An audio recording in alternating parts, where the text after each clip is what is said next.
পাহাড়ের এই পাশটাও চমৎকার, অসাধারণ একটি জায়গা।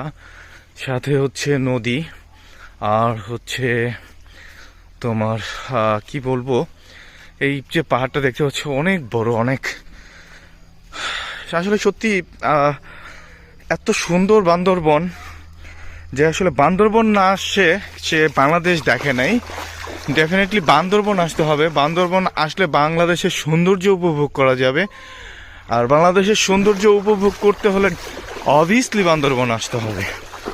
এই যেমন আমি বান্দরবন ঘুরছি, চষে বেড়াচ্ছি বিভিন্ন জায়গায়, অনেক জায়গায় গিয়েছি, এখনো আবার আসছি বান্দরবনে। তো বান্দরবনটা শেষ করে অন্য কোথাও যাবো। পানি দিয়ে হাঁটছি, গোসল করছি অবশ্য খালি গায়ে, যার কারণে সবকিছু একটু অন্যরকম ফিল হচ্ছে।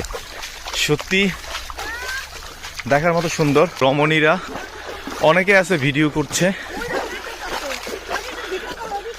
আর এইখানে কিছু ফাজিল পোলাপাইন আছে যেগুলো আসলে এলিয়ন জাতীয়।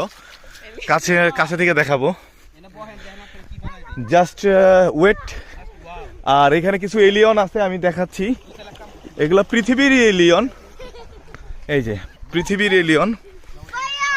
এরা হচ্ছে কোন ধরনের এলিয়ন, ও মাই গড, না দেখলে বোঝা যাবে না। এগুলা এই যে